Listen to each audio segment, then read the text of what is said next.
Hey y'all, it's Betsy from Cuttin Corners Vinyl in Nederland, Texas, and today we have a fun video for you. We're going to go over why my vinyl is not applying correctly.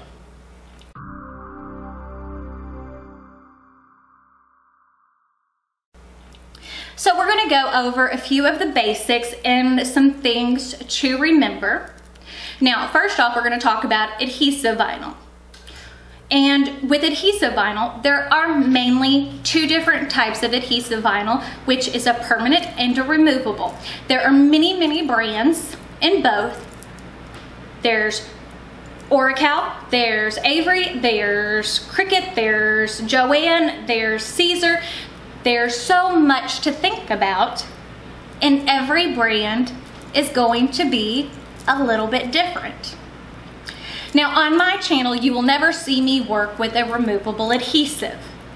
And there are a lot of reasons why I say this. Because where I'm from, in our heat and humidity, removable adhesive just does not work. It won't stay on for any length of time. Now, when you're working with permanent adhesive vinyl, there's different factors in how that's going to work for you. What type of transfer tape are you using? Are you using a paper-based transfer tape? Are you using a plastic-based transfer tape? Because a lot of times, a paper-based transfer tape, when you're doing like a cup or things like that, bends a lot easier, so it makes it a lot easier to apply a permanent adhesive to a curved surface if you're using a paper tape. Plastic tape, again, can make it hard because it's not as malleable. Now, with transfer tape, just like the vinyl itself, there are different grades of adhesive on how sticky that transfer tape is. There's a low tack, there's medium tack, there's high tack, and there's super high tack. Now, if your transfer tape is stickier or a higher tack than the adhesive that you're working with,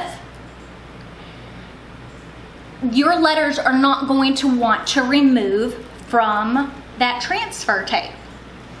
It's just basic math. I mean, or that's just kind of basic knowledge, because if it's stickier, how's it going to release? You understand what I'm saying? So those are things that you have to think about.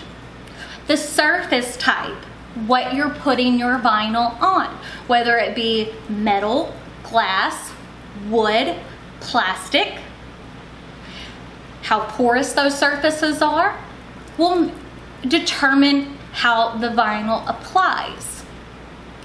Now, with those different surfaces and different types of vinyl, that's where a lot of the playing comes in. Learning what works and what doesn't work. I've done this for a long time, so you will see a lot of times in the videos, yeah, I leave in my mistakes if something happens, but y'all don't see all the big projects that I do every single day, and sometimes it takes a lot of tries. I did a canvas for a friend. Literally, I had to repaint and do this canvas over like 10 times because nothing wanted to work correctly. But that's how it goes some days. How did you clean your surface? Are you using an alcohol-based cleaner? Are you using something that has an oil-based? Now, if it's got an oil base, a lot of times your vinyl's not going to want to adhere correctly because you have to remove the oils to be able to get your vinyl to stick well to the surface. So think about it. If you have a piece of wood that you're putting adhesive vinyl on that's been treated with like Murphy's wood oil or Murphy's wood wax, it's going to be a lot harder for the vinyl to stick to that surface. So you may have to play with a few different things to see what works the best. So that's kind of the basics for your adhesive. Different things that you need to think about, and most of the time you will be able to find instructions online for the type of vinyl that you're using if it's not included with the vinyl, of what type of transfer tape to use, what type of cleaning to use when you're sticking it on, what force to cut your vinyl on, those types of things. So now let's talk about HTV. Again, HTV, there are so many brands of vinyl. There's Cricut, there's Joanne, there's Caesar, there's Thermoflex, there's so much to think about. And each brand of vinyl and different types of vinyl within those brands will have different heating times, different pressures, different surface recommendations. Those are all things you have to think about. Like, did you apply enough pressure when you put that on? Because a lot of people don't know. They go and buy a heat press off of Amazon and they don't realize that the knob in the center, you turn that and that adjusts your pressure. Is your heat press heating correctly all the way around? I had a heat press that had an issue with that, where one spot on it, the heating element went out, so it didn't take and heat vinyl there properly. So we had to fix it. Are you washing your items beforehand? Because again, if you wash and use fabric softener, it can mess with the adherence of your HTV. Mug presses, if you're wanting to put HTV in a mug press, is it getting enough pressure? What type of mug press are you using? Because just because my setup works for me doesn't mean that all of your items are set up correctly in your setup, if that makes sense on what I'm saying. So a lot of times, and this is the best thing that I can tell you when you're working with vinyl, is to stop, think.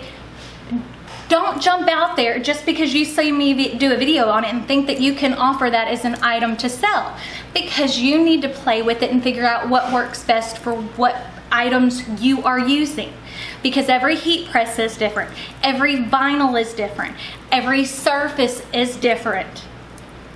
Hopefully this makes sense, and this is not a rant video. I just want to kind of explain, because I get so many questions over, well, I tried it your way and it didn't work, but then I'm trying to go and troubleshoot and figure out what type of heat press they're using, what type of vinyl they're using, what cups they're using. Because even if you buy the same Bella shirt from me in the same size, they may be manufactured in 2 different places, so they may react differently. Most of the time it won't, but you have to realize that those things can happen. But again, if you have any questions about this, leave them down in the comments below. Remember, we'll be doing our live Q&A tomorrow, and I will be announcing the 2 winners, the one from Facebook, Instagram, and the one from YouTube, for the 2 Easter basket giveaways in that live video, which we go live every Tuesday at 5 p.m. Central Time. So that is Texas time. Don't forget to give this video a big thumbs up if you like it. Don't forget to hit the subscribe button right down below. It's right here. And turn on your notification bell. It should notify you when I post. Sometimes it doesn't, but I do post Monday, Tuesday, Wednesday, Thursday, Friday. And we do lots of tutorials and lots of fun stuff over here. But I also try to give you some really good basic information. Check me out on all my social medias, Facebook, Snapchat, Twitter, Instagram, as well as my second channel, which is just Betsy Gocher. I do all things makeup, which I just did a review of the ColourPop Disney Villains collection. My keto and CrossFit, as you can see, working out, losing a lot of weight, doing good, and our crafting for Disney videos every Friday. Now, I get a lot of questions over t-shirts that I'm wearing. If it's something that we didn't make in a video, like this Mamacita shirt came from Baubles and Bliss. I have them linked in the description box. It is an affiliate code. If you purchase from them, I earn a small commission, but I pay full price, just like you do for my items. It just helps me be able to purchase a little bit more. That's where I get all my Ermish bracelets too. They're a small business across the street from me. I absolutely adore them. Your choice. But I had a lot of questions over my hipster bunny shirt that I wore in Friday's video, so I figured I'd let y'all know that. That one is, sorry to say, sold out, but it is a super cute shirt, and they do have a lot of super cute things on their website, and they're adding more daily. But I guess that's it for today's video. So I will see y'all tomorrow for our live video.